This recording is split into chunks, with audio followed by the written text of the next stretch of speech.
Ja, am Kader vum Projekt Quadratmeter Biodiversität hunn ich ha min Gerd loe eng kleng Parzell markéiert, ha ungefähre Quadratmeter, wo ich lo iwwer dës Saison will probéiere fir Reste van der Welt alles do vu Pflanzen a vun Déieren ich kann beobachten. Dofir benutzen ich die App iNaturalist, mat der ich kann ganz einfach Äten beobachte, fotografiieren an dann noch eng Bestimmung vun der Erd kreen. Muss ich einmal starten.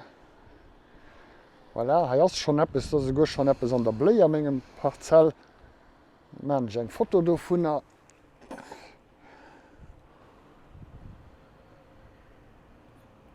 Voilà.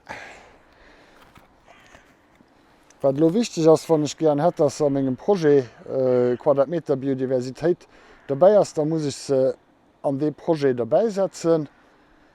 Okay, an ich setzen och dann die Platz, wo ich se lo beobacht hunn.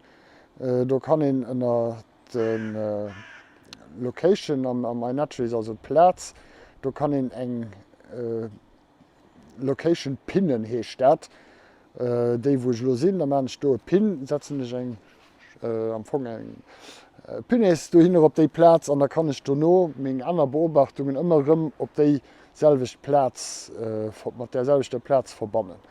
So kräin ich dann no an no eng Lëcht vun allen Äten, die ich lo hai an dem Hai am enger Parzell von hunn, awer de ganz flott ass bei iNaturalist, dat das so eng community-based Applikationun, dat heecht du as eng gros Gemeinschaft vun Leiit, die do hannen druchtecht, an die mat hëlleft fir d'Äten zu bestimmen, so dass se noch mat relativ grösser Wahrscheinlichkeit do noch wirklich een Numm krit fir seg Äder wees wat den do wirklich beobachtet huet. Sie wird Pflanzen, sie wird doch Insekten oder aner Déieren, die vielleicht an ihrer Parzell optauchen.